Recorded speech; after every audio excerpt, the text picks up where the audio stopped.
Hola, ¿cómo están? Bienvenidos a otro programa de Te invito a un café. Esta charla amena que tendremos durante esta media hora con un invitado aquí de nuestra querida ciudad de Concordia. El tema que vamos a tratar hoy me parece súper interesante porque hace 10 años, 20 años, la verdad que nunca nos hubiéramos imaginado de que la fecha de fundación de Concordia era una que no correspondía con la que nosotros festejábamos, que es el 6 de febrero. Y ahora hay un revisionismo histórico que se han planteado, y esto a partir del 2007, que ya prácticamente fue aprobado en el Consejo Deliberante, hay una nueva fecha y tiene que ver justamente con ir y revisar los papeles. Así que está con nosotros el profesor Jorge Móndolo. ¿Cómo estás, Jorge? Bien, ¿qué tal? Gracias por la invitación, ¿no? Yo decía que hace tal vez más de 10 años, porque ya el 2007 se aprobó, pero hace 20 años atrás, es decir, la fecha era febrero y no se discutía, ¿no? 6 de febrero de 1832, pero la cuestión es que ustedes hace mucho tiempo que venían bregando, decir, che, ojo, que los papeles dicen otra cosa, ¿no? Mirá, la primera presentación que yo personalmente hice ante el Consejo Deliberante fue en el año 85, 1985. Primera intendencia de Jorge Busti. Hicimos la presentación. Y lo tomó en cuenta, se pasó al Consejo Deliberante de aquel entonces. Y lo único positivo de esa vuelta fue que al año siguiente, el 6 de febrero, no se celebró. Es decir, no se celebró como la fecha, sino que estaba en estudio, estaba en duda, entonces se quedó, no se celebró ese año.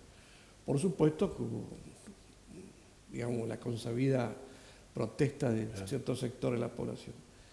Pero no se celebró. Bueno, después se siguió insistiendo, otras presentaciones, o a través de los diarios y notas, hasta que yo estaba de asesor del concejal Ferrera y él se animó a presentar el proyecto de ordenanza donde se ponía en tela de juicio lo del 6 de febrero por el 29 de noviembre de 1831.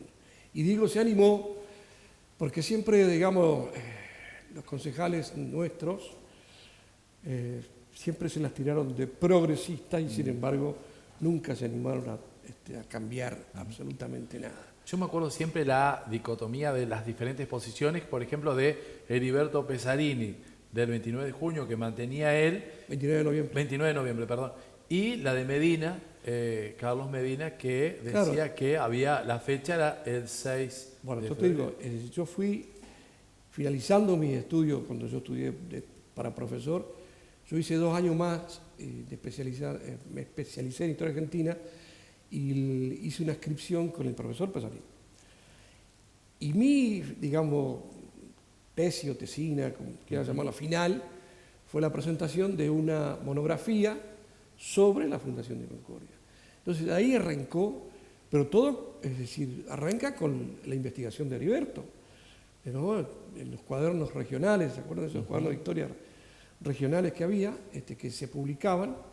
Y bueno, él publicó todo eso y habían llegado a la conclusión del 29 de noviembre ya en los años 70 y que había sido respaldado por la Junta de Estudios Históricos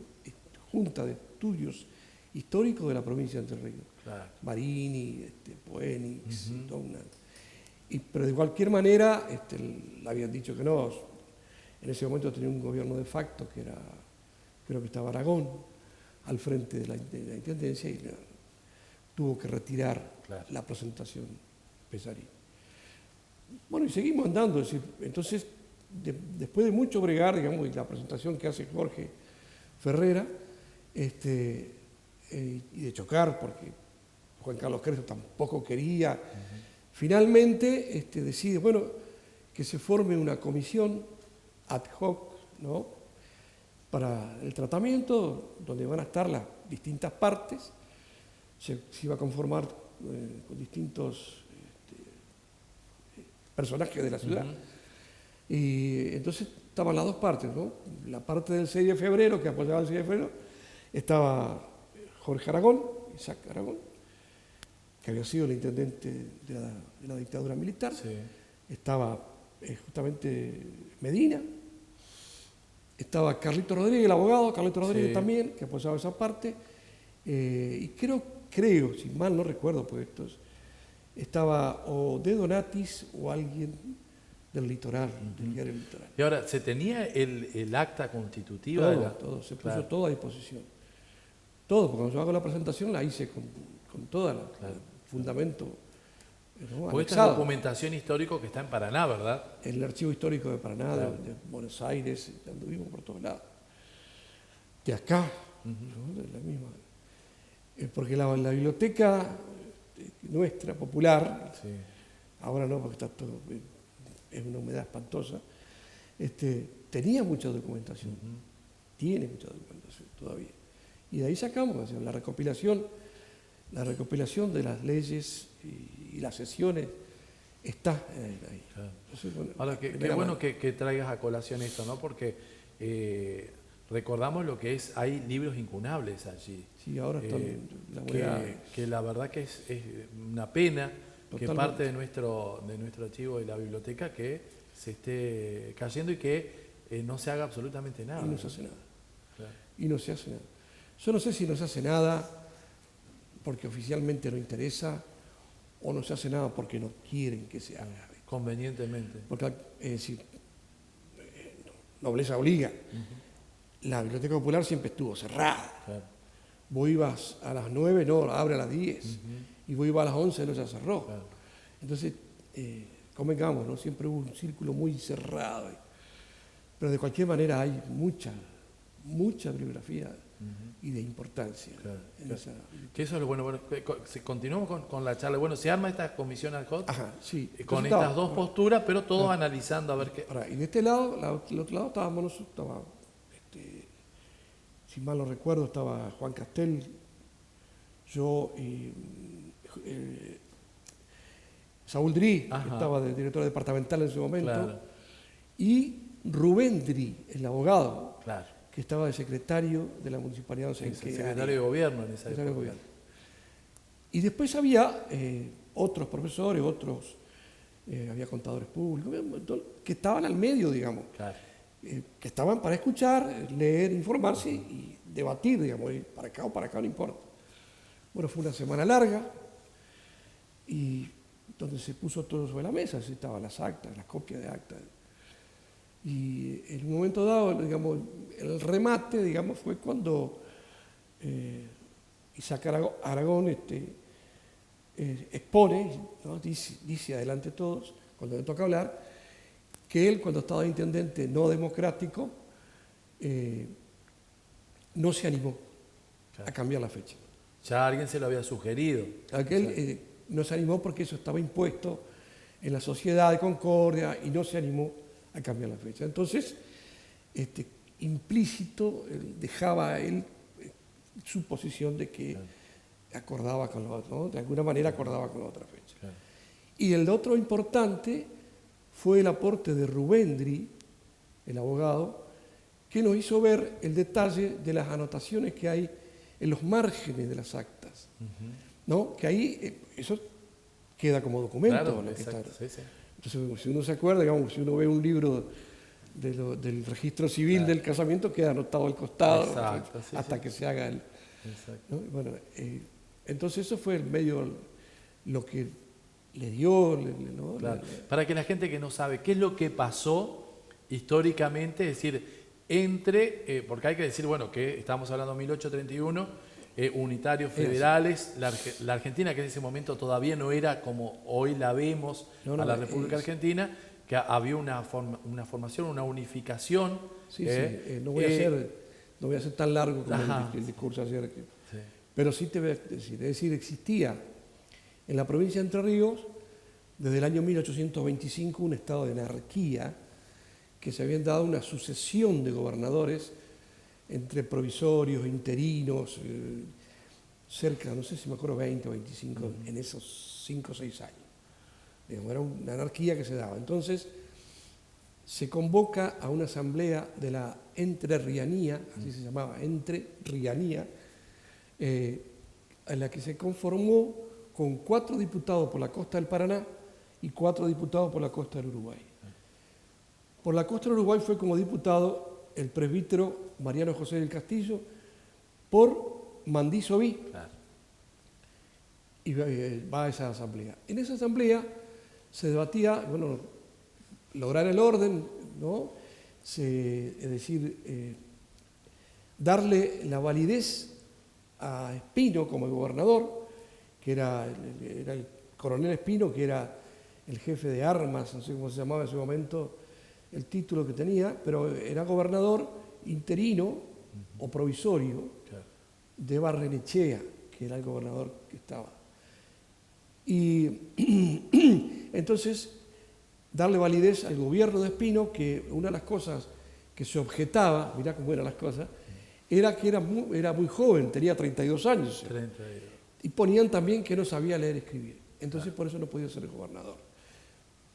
La asamblea le da la validez a Espino, y el 23 de noviembre, cerrando las sesiones, el presbítero del Castillo propone que para que esto quede en la historia plasmado, que quede documentado, se funde una villa que lleve el nombre del propósito de esta asamblea, que era lograr la concordia en el interior de la provincia y con las provincias vecinas. Claro. Que para eso él conocía un lugar donde ya hubo población, que era el Rincón del Salto, San Antonio del Salto Chico, que él proponía que se funde una villa ahí. Entonces, el 29 de noviembre de 1831 se plasma el decreto, se promulga el decreto, donde se dice que había que fundar una villa en el rincón de San Antonio, de Salto Chico, del río Uruguay, que lleva el nombre de San Antonio de la Concordia. Así fue. Entonces, bueno, pero ¿qué pasó? Cuando va al Ejecutivo, al gobernador, el gobernador no estaba porque estaba en unos problemas con cuatreros en el interior, y en el interés de eso lo derrocan a él. Pero la Constitución, o mejor dicho, el reglamento provisorio que había dejado Lucio Mansilla en 1822, porteño, traidor a Ramírez, que había dejado en 1822, decía que lo que se llegaba al Ejecutivo, y si en 15 días no contestaba, vetándolo o modificándolo o aceptándolo, lo que sea, si en 15 días no se devolvía, quedaba con fuerza de ley. Claro. Eso fue lo que pasó.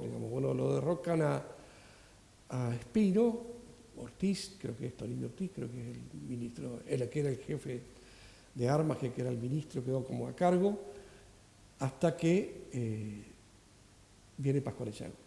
Ahora hay que un poco enfocar el contexto de la historia, ¿no? Claro, exacto. Espino era hombre de Juan Manuel de Rosas, gobernador de la provincia de Buenos Aires, y Pascual Echagüe era hombre de López, de la provincia de Santa Fe. Entonces triunfa la postura de López y lo nombra a Pascual Echagüe. Claro. En ese interín, tanto con el anterior Ortiz y Echagüe, el presbítero vuelve a insistir y presenta una nota pidiendo que se consolide lo que se había decretado el 29 de noviembre. El 6 de febrero, que hace Pascual Echagüe, le da lugar, digamos, que se haga y decreta diciendo que se repita el decreto del 29 de noviembre de 1831. Claro. Que se efectúe, ¿no? Que se repita el decreto. Para eso no hubo ni debate legislativo, porque no hubo, es decir, del Ejecutivo surgió eso. Exacto. Ahora, hay que decir que en esta zona, como así lo destacabas, ya había gente en la zona que hoy conocemos como Salto Uruguayo, donde está el Naranjal de Pereda, en esa zona, Salto Uruguayo. Ese fue el embarcadero, claro. El embarcadero. Exacto, ahí estaba el embarcadero porque justamente necesitaban tener un lugar. Ese era el primer puerto. El primer puerto de Concordia, por el paso entre Mandisoví o Salto las Chico, misiones jesuíticas que venían para el paso de para poder sortear el Salto Chico. Claro, lo que pasa es que ya venían por tierra, ¿viste? O sea, claro. Ya había cambiado. Es decir, hay un trabajo de Poenix, que es la ruta a la yerba mate, que lo detalla perfectamente a este asunto del puerto y del embarcadero. Claro. Lo que pasa es que se embarcaba mucho ganado también. Claro. Y si hubo población acá, sí hubo población. Hay un mito que dicen que cuando los jesuitas vinieron, que el charrúa era indómito, era salvaje, por eso no pudieron y siguieron para adelante. Es un mito, porque en realidad lo que el charrúa no aceptaba era las reducciones. Claro. ¿No? Y los jesuitas traían consigo el modelo español. Exacto. Concordia es un modelo español, ¿no es cierto? La 100 ciudad varas del por tipo 100 Damero. varas, las manzanas de 100 varas por ciudad. En la ciudad éramos las reducciones. Y el guaraní sí aceptó meterse en las reducciones. El charrúa no aceptó, pero no era que era indómito. A tal punto que Entre Ríos era la pradera de los jesuitas. Claro. Tenían ganado. ¿Y quiénes manejaban los charrúas? Claro. Ahí en San Antonio, en Salto Chico, existió, está comprobado, ¿no? Existió una posada, escuela, lugar para los viajantes y creo que capilla, y manejada por charrúas. Claro, claro. Ahora, O sea, qué importante que se destaque, y esto de la historia también de la constante investigación también, ¿no? Claro, yo no soy mucho de la investigación, debo confesar, Heriberto sí es un hombre de la investigación. Claro. Él, digamos, vive sumergido en los papeles. Yo un poco le disparo más, la alergia y qué sé yo, pero le disparo. Pero no soy de la investigación, yo soy del proceso histórico. Claro, exacto. No tanto los hechos. Pero él es puntilloso, él es detallista. Claro. Pero a mí me parece positivo que empecemos a revalorizar todos estos lugares porque tienen que ver con la historia nuestra también, ¿no? No, claro, por eso me parece perfecto que lo hayan puesto al Naranjal de Pereda, le esté dando valor, ¿no? Claro. Porque San Que Carlos, hay que decir que el hay... Palacio San Carlos y el Naranjal era una sola cosa. Exacto, hay que decir que hay muchos intereses económicos, por eso que tal vez nunca se ha hecho nada en esa zona también, ¿no? O pretendido. O pretendido, claro. Está en la justicia, creo. Sí, Esa venta que se hizo. Está en la exacto. justicia. Sí, sí. Y bueno, y volviendo a decir, cuando Ferrera se anima y presenta, bueno, después de la comisión se acepta y surge, se plasma y se hace la ordenanza. Claro. La ordenanza dice, bueno, el 21 de noviembre, y que se pone en vigencia a partir del 2008. Claro. Que no se hizo, ¿no? Bueno, Efectivamente. otra vez, empezamos Claro. otra vez a chocar, otra vez a pelear contra el intendente de turno. Incluso yo las notas mías, me acuerdo que por los diarios que yo publicaba decía Concordia indocumentada. Claro, claro. Porque no tenía No tenía DNI, no tenía. no tenía nada, indocumentada. Entonces le ponía. Y en cada nota yo volvía a poner todas las presentaciones, las ordenanzas, todo tal. Entonces, bueno, hasta que finalmente en el 2014, por primera vez, creo, Sí. se hizo un acto oficial en la Plaza 25 de Mayo. Que ahora hay que ir, los otros días, hablando sobre este tema, el tema que se declare feriado, ¿verdad? Claro, También, porque que es algo que correspondería, ¿verdad? todas las ciudades de Entre Ríos, en su día, feriado. Claro. Que esto no ha pasado aún. No, Claro. y aparte tendría que ser una fiesta. Claro. Y hay otro tema que también te quiero preguntar porque el acta, el decreto de Fundación de Concordia marca que las calles principales, Ese es todo un esto me parece interesante hablarlo. Las calles que circundan la plaza donde se emplaza el Palo Mayor, ¿no? Que está la iglesia, la Casa de Dios mirando al oriente, Exacto. la Casa de la Fuerza Pública, ¿no? Mirando al occidente, en la administración o el cabildo, lo que sería, ¿no? Sí.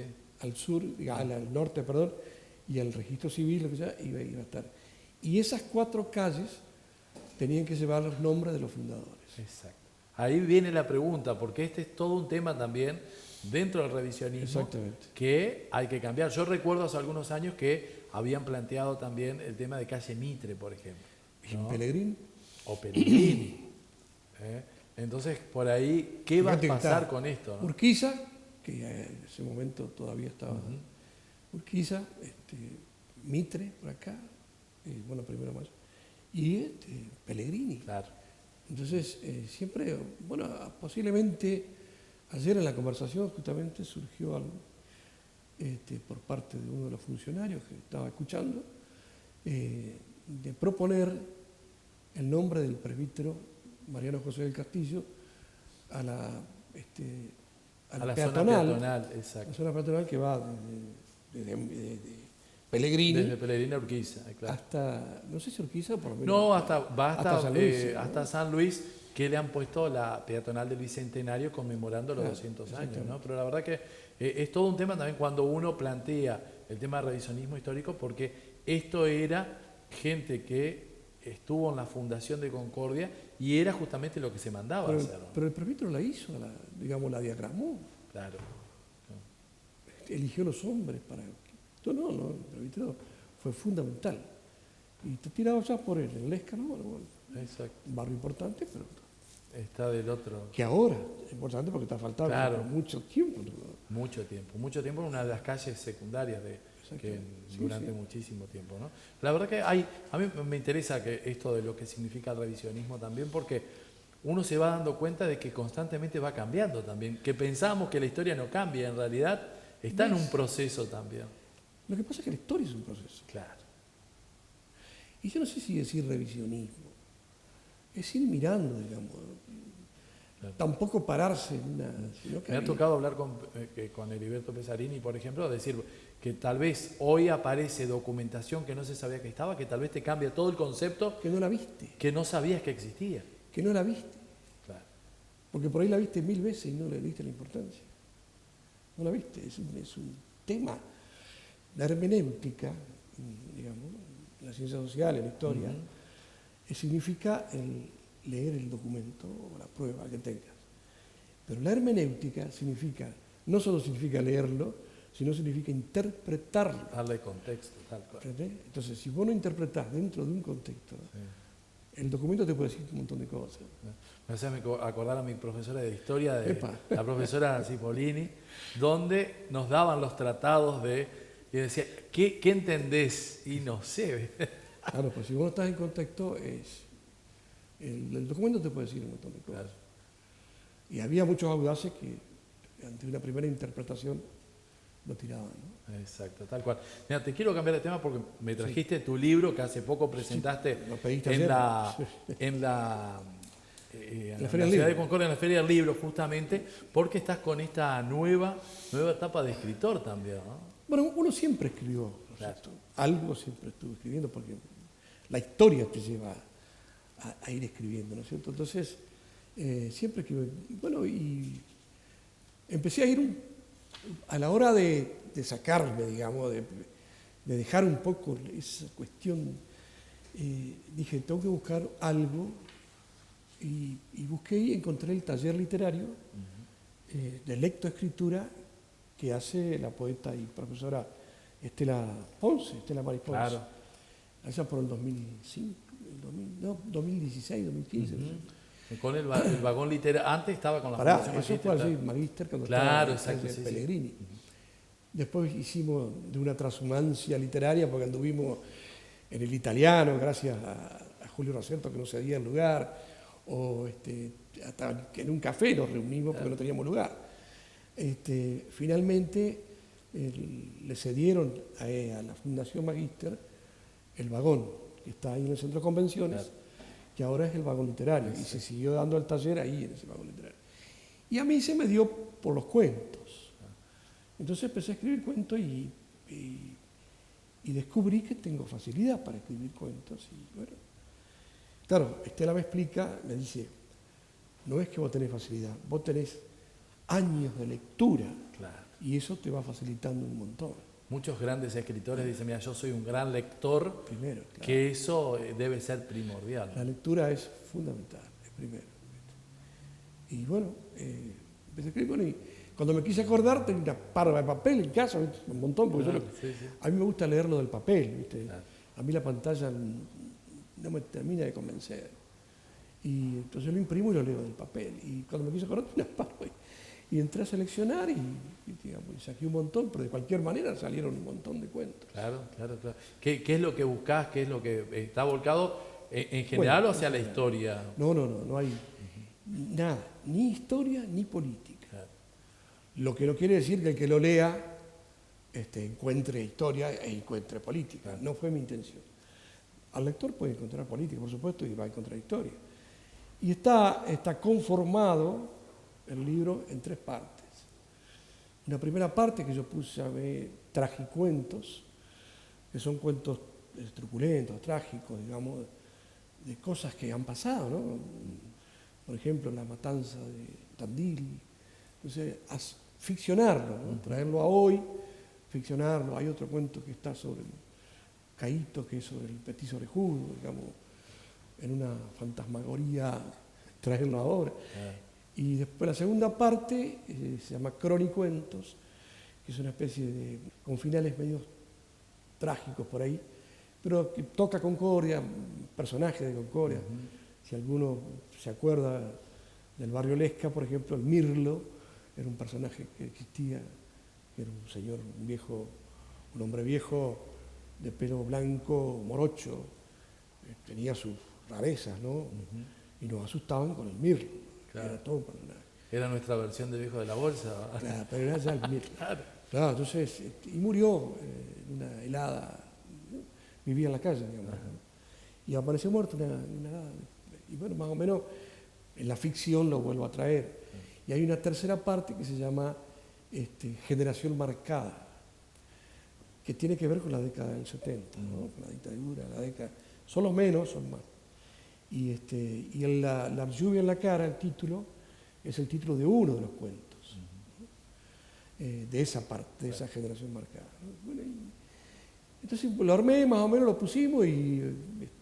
Qué bueno que Gabriela, lo traigas porque imagino muchos compañeros de militancia tuyos que tal vez hoy no están y uno en honor a ellos me parece importante escribir los libros, ¿no? Claro, pero es decir, yo empecé en una oportunidad, empecé a hacer una novela, una novelita así bajo por supuesto, la supervisión de Estela, ¿no?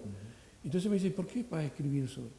Y le digo, escribo porque me quiero sacar toda esa cuestión que uno arrastra, ¿no? Tal cual. Es decir, quiero dejar porque cuando me quiero acordar estoy escribiendo sobre eso. Exacto. Entonces, sacarse, como diría Lebrero, un escritor fantástico, uruguayo, que te lo recomiendo, es decir, escribir bien, escribir no significa escribir bien. Claro. Escribir significa sacarse los fantasmas. Exacto. Que uno lleva con... Que uno lleva consigo. Claro, entonces, bueno, y hay una novelista que está ahí en proyecto, que se llama Jóvenes Viejos, que No. tiene que ver, ¿no?, con aquella juventud de los 70, exacto. cómo quemamos etapas y, bueno, pero es justamente para eso, ¿no?, para dejar, tratar de sacar. Sacarte los fantasmas, Claro, que los agarre otro. Tratar de sacarme Tal cual. Jorge, hemos llegado al final, te agradezco esta linda charla. Sí.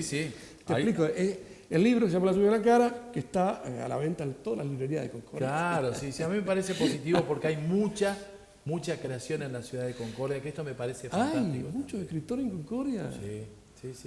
Muchísimas gracias. No, al contrario. Gente, llegamos al final de este programa, otro más de Te Invito a un Café. Hoy con el profesor Jorge Móndolo. Mucha gente lo conoce de diferentes ámbitos, algunos como profesor, otros como director, otros como supervisor de escuela también, mucha gente como dirigente también del Partido Peronista, que también eso daría para otro programa aparte, hablar sobre la historia del peronismo en la ciudad de Concordia, que me parece que está volcado por ahí también el libro, que me parece interesante.